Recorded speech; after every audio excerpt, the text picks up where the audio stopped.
भारत की जो आबो हवा है वो विश्व की आबो हवा से बिल्कुल ही अलग है। परमात्मा ने एक विशेष भूमि भारत के नाम से सृजित किया है जो विश्व में कदाचित दुर्लभ है। अब बीमारी की बात है तो आप देखिए दिनों दिन प्राइवेट अस्पताल का संख्या कुकुरमुत्ते की तरह बढ़ते चला जा रहा है। अस्पतालें सरकार भी बना रही है, संख्या काफ़ी बढ़ रहा है, लेकिन बीमारों की संख्या भी उसी हिसाब से दिन दुगनी रात चौगुनी बढ़ रहा है। आखिर इतने अस्पताल होने के बावजूद, इतने डॉक्टर होने के बावजूद लोग स्वस्थ क्यों नहीं हो रहा है? सबसे पहले हमें बीमार होने के कारण पर गौर करना होगा। अटल जनशक्ति पार्टी का साफ और स्पष्ट मानना है कि हम या भारतवर्ष संपूर्ण स्वस्थ तभी रह सकता है जब हम अपने भारतीयता की ओर वापस लौट चलेंगे। हमारी जो भारतीय रहन सहन खान पान रीति रिवाज सारा चीज है वो एक वैज्ञानिक तथ्यों पर आधारित है। वहाँ हर चीज का, हर स्वास्थ्य का दुर्गम रास्ता है। हमारे यहाँ बीमारी का तो कोई लक्षण ही नहीं है हमारी भारतीयता में, भारतीय रहन सहन में, खान पान में। लेकिन जब से ये मुगल आए, ये आक्रांता आए, जाहिल जमात आए, जब से ये दूसरा जाहिल जमात अंग्रेज आई, ईसाई मिशनरी आई, ये दोनों ही भारत के लिए, भारतीयता के लिए, अब भारत के लिए, स्वास्थ्य के लिए बहुत बड़ा दुर्भाग्य है। और आज जितनी सरकारी हॉस्पिटल है, अंग्रेजी सरकारी हॉस्पिटल या प्राइवेट सरकारी हॉस्पिटल, वो इस देश में हर प्रकार से बीमारी का कारण है। दवा, अंग्रेजी दवा ही बीमारी का कारण है और अंग्रेजी अस्पताल ही बीमारी का कारण है। सिर्फ एक्सीडेंशियल क्लॉज को छोड़कर, एक्सीडेंट जो होता है घातक जो होता है, हालांकि आपके पास ऐसे कोई सबूत है कि दवाइयों के कारण ही लोग बीमार रहते हैं? मैं आपको सारा सबूत दूंगा और सारा कुछ दूंगा। हम तो सरकार से गारंटी लेते हैं, सरकार के सामने सरकार हमारी बात को रखे, 1 साल के बाद दूसरे साल भारत के लोग बीमारी नहीं पड़ेंगे, इस अंग्रेजी दवा की जरूरत ही नहीं पड़ेगी।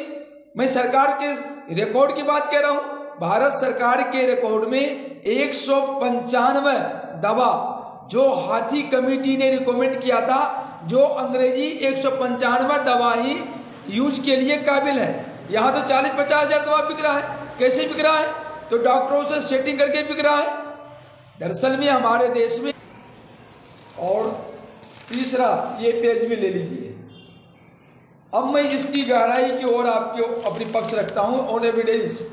इसमें है डॉक्टर प्रदीप अग्रवाल जी और इन्होंने लिखा है फेसबुक में ये आलेख। इनका कहना है दवाई के दाम के ऊपर, इन्होंने कुछ दवाइयों के दाम के ऊपर भी इन्होंने दिया है। अब देखिए, जो दवाई स्ट्रेप्टोकिन्स इंजेक्शन हार्ट अटैक के संबंध में, इसका 9,000 रुपया डॉक्टर लोग लेते हैं, जबकि इसकी वास्तविक असली कीमत 700 से 900 रुपये है। ये डॉक्टर प्रदीप अग्रवाल जी ने बताया, ये भी डॉक्टर है और ये बता रहे हैं कि जो 700 रुपये की, 900 रुपये की इंजेक्शन है, उसका 9,000 रुपये जो मेडिकल वाले प्राइवेट हो या सरकारी हो ले रहे हैं। ये लूट है। ऐसे ही इन्होंने बताए हैं कि एक दवा है जो डॉक्टर लिखते हैं मोनोसेट, इसकी कीमत है 25 रुपये, लेकिन ये डॉक्टर क्या लेते हैं 53 रुपये, डबल से भी ज्यादा। ऐसे ही इन्होंने दिया है एक डायलिसिस का इंजेक्शन आता है जो डॉक्टर 1800 लेता है, जबकि वास्तविक कीमत इसकी है 500 रुपये। अब बताइए, ये जो लूट का घर, इनमें सब उन्होंने ब्यौरा दिया है। इन तीनों पेजों में, जो मैं ये 3 पेज आपको दिया हूँ, इसमें उन्होंने तकरीबन ब्यौरा दिया हुआ है, एविडेंस के साथ दिया हुआ है। मैं भी इसी एविडेंस को लेकर आपको चल रहा हूँ। तो मैं भारत सरकार से और जो सुप्रीम कोर्ट है, जो जियालाल को, IMA के अध्यक्ष को तो बहुत बारीकी से सुनते हैं, कभी उस पर क्वेश्चन नहीं किए हैं। आज हमारे रामदेव के ऊपर, रामदेव की आयुर्वेदिक दवा के खिलाफ जियालाल कोर्ट चले गए। कोर्ट ने कभी रामदेव को तो नोटिस किया, जियालाल को पूछा नहीं आपका क्या मतलब बनता है, सरकार इसको करेगी। सबसे बड़ी बात यह है, हमारे देश में, हमारे देश की दुर्गति का सबसे बड़ा कारण एक बहुत बड़ा गठबंधन है, लॉबी है, जिसमें 28 राजनीतिक दल शामिल है और कुछ प्रबुद्ध वामपंथी जज जो हाईकोर्ट में भी है, सुप्रीम कोर्ट में, निचली अदालत में भी है, उनका गठबंधन, और इसके साथ जो प्रिंट मीडिया, अब इलेक्ट्रॉनिक मीडिया, जो बड़ी मीडिया है, इनका जो गठबंधन है, और जो अपने को बुद्धिजीवी कांग्रेस शासन के, वामपंथी शासनकाल के अवार्ड प्राप्त बुद्धिजीवी जो हैं, ये लोग जो है इस देश का सबसे बड़ा पितरघाती गद्दार मक्कार, इनकी वजह से ये दवा माफिया खुलेआम पूरे भारत में लूट खसोट मचा के रखा हुआ है। हर व्यक्ति को, हर घर को ये लोग लूट रहा है। 2 रुपये की दवाई को 200 रुपये में देता है, 200 रुपये की दवाई को 2000 रुपये में बेचता है, 2000 की दवाई को 20,000 में बेचता है। ये सारी चीजें लूट खसोट है और ये सरकार जानती है।